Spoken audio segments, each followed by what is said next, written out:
Hi students, welcome back to Net Study. I hope you all are doing well. Students, इस video में हम आपके साथ previous question को डिस्कस करते हैं।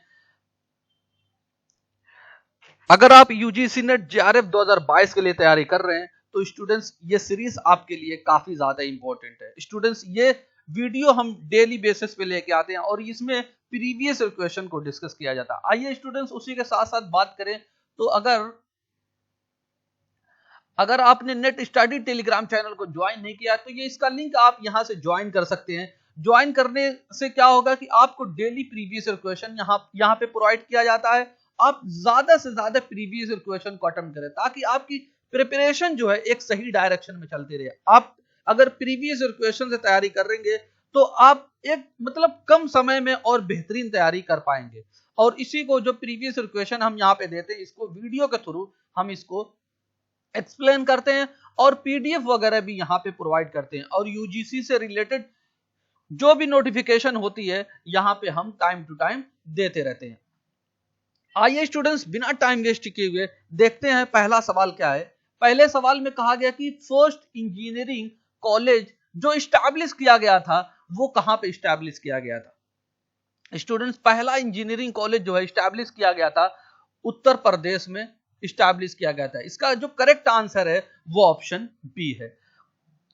अच्छा, एक क्वेश्चन यहां से बनता है कि कब इस्टेब्लिश किया गया था। जो पहला इंजीनियरिंग कॉलेज इस्टेब्लिश किया गया था 1847 में इस्टेब्लिश किया गया था। और इसमें कुछ और पॉइंट देखें तो स्टूडेंट अगर बात करें तो 1854 में इसको जो है इसका नाम बदल दिया गया था। क्या नाम रख दिया गया था? सिविल थॉमसन सिविल इंजीनियरिंग का नाम इसका रख दिया गया था। और फिर उसके बाद जो है 1949 में जो है इसको यूनिवर्सिटी का दर्जा मिल गया था। यूनिवर्सिटी का दर्जा इसको मिल गया था 1949 में यूनिवर्सिटी स्टेटस इसको मिल गया था। और लास्ट में आके सन 2001 में इसको जो है आईआईटी के रूप में कन्वर्ट कर दिया गया। आईआईटी के रूप में सन 2001 में कन्वर्ट कर दिया गया। और अगर आईआईटी की स्टूडेंट्स अगर बात आई तो इसमें हम डिस्कस करें कि टोटल नंबर ऑफ आईआईटी कितनी है, टोटल नंबर ऑफ आईआईटी कितनी है इंडिया में, वो आपको याद रखना है 23 है। बहुत ही ज्यादा इंपॉर्टेंट क्वेश्चन है स्टूडेंट, काफी बार इस तरीके से एग्जाम में क्वेश्चन पूछे जाते हैं। और कहा गया कि अगर जो आईआईटी की बात की गई तो पहली आईआईटी कहां पे थी? खड़गपुर में आईआईटी थी। खड़गपुर कहां पे है? वेस्ट बंगाल में है। और ये कब इसको इस्टेब्लिश किया गया था? पहली आईआईटी को जो इंडिया में इस्टेब्लिश की गई थी 1951 में। कहां पे? वेस्ट बंगाल में।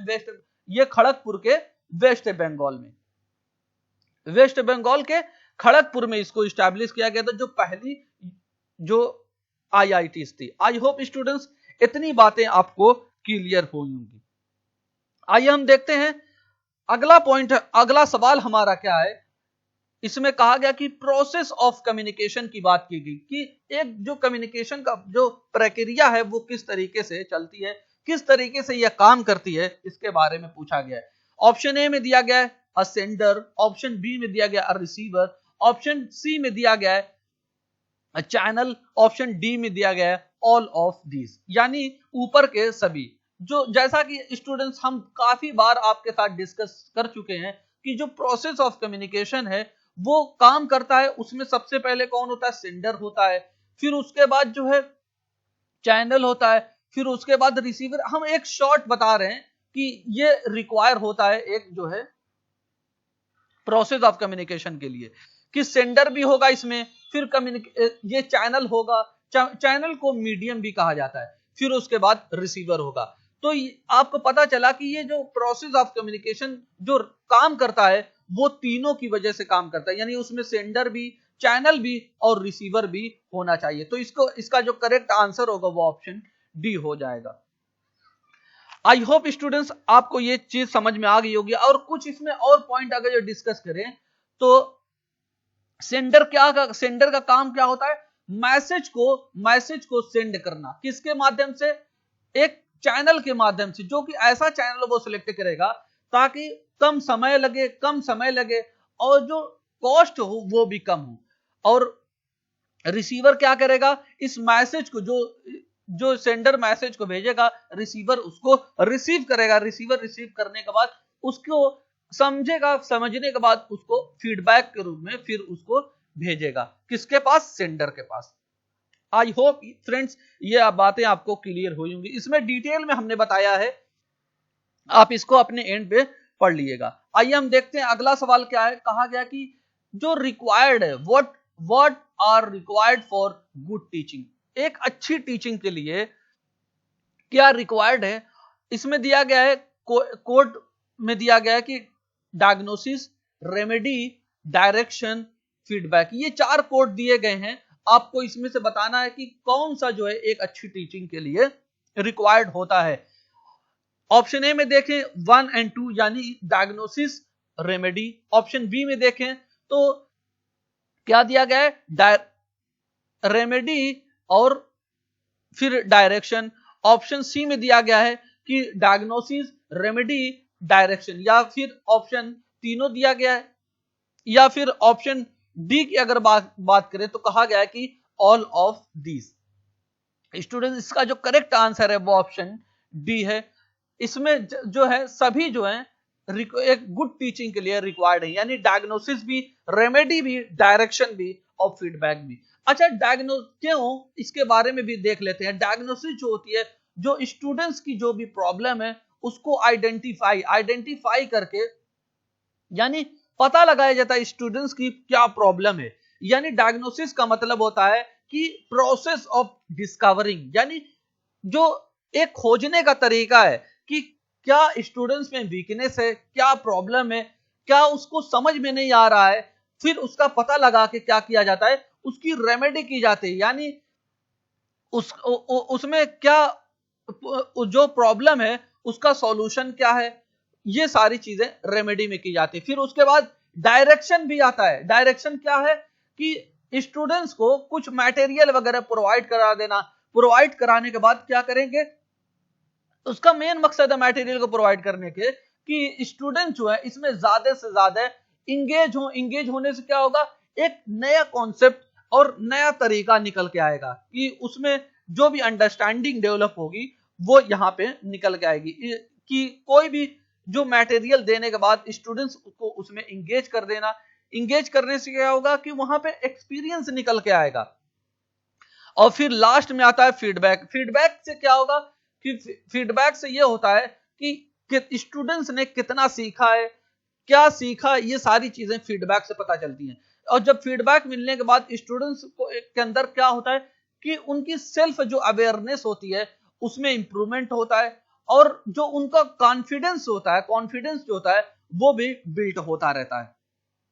और उनकी जो लर्निंग, जो सीखने का जो एक जरिया है वो बना रहता है। यानी वो सीखने में ज्यादा से ज्यादा रुचि लेते हैं। आई होप स्टूडेंट्स आप ये सभी चीजें आपको क्लियर हुई होंगी, डायग्नोसिस, रेमेडी, डायरेक्शन और फीडबैक। आइए हम देखते हैं अगला सवाल क्या है। ये पॉइंट है सारे स्टूडेंट्स, आप अपने एंड पे इसको पढ़िएगा। कहा गया कि सम स्टूडेंट्स आर सिंसियर, यानी एक स्टेटमेंट दिया गया है कि कहा गया कि सम स्टेटमेंट्स आर सिंसियर।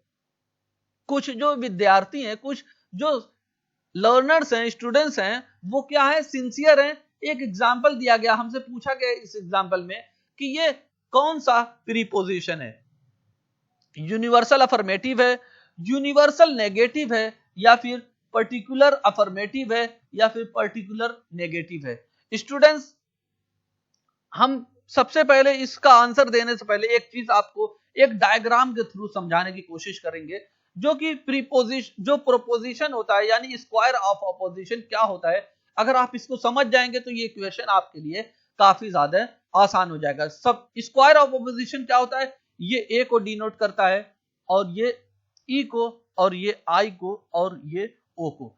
ये ए और ओ जो है आपस में कॉन्ट्राडिक्ट होते हैं, और ई जो है, और ई और आई जो है आपस में कॉन्ट्राडिक्ट होते हैं।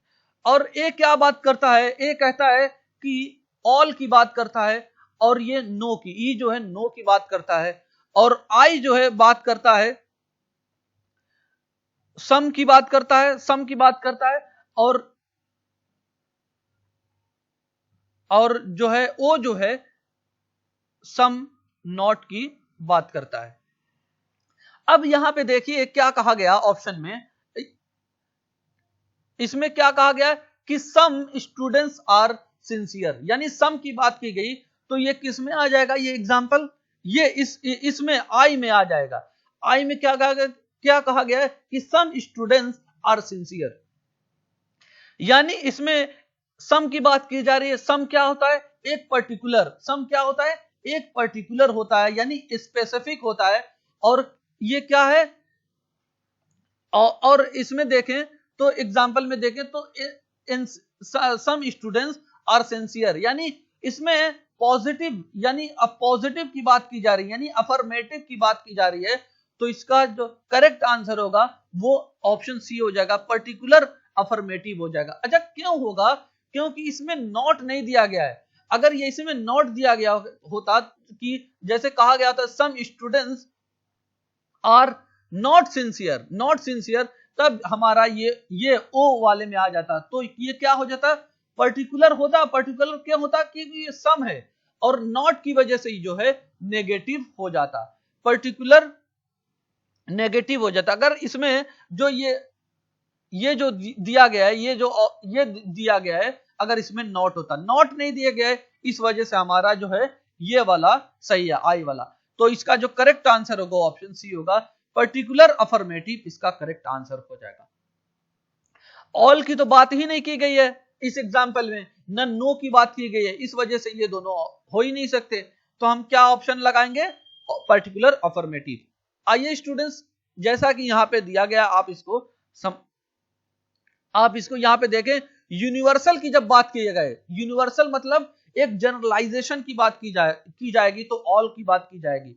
यूनिवर्सल नेगेटिव की बात की जाएगी यानी सभी, तो इसमें नॉट की बात आ जाएगी। यानी एक जनरल कॉन्सेप्ट क्या है कि अगर जो नॉट की यानी नॉट की बात की जाएगी, नो ए इज बी, कोई भी ए जो है बी नहीं है, एक जनरल चीज है, तो ये यूनिवर्सल है, नो की वजह से नेगेटिव है, ये जो नो की वजह से है। अब पर्टिकुलर अफर्मेटिव यानी सम की बात की गई थी, सम ए इज बी यानी सम स्टूडेंट्स आर सिंसियर, और पर्टिकुलर नेगेटिव की क्या, सम ए इज नॉट बी, जो कि यहां पे दिया गया। आप इसको समझ गए होंगे। आइए हम देखते हैं अगला सवाल क्या है।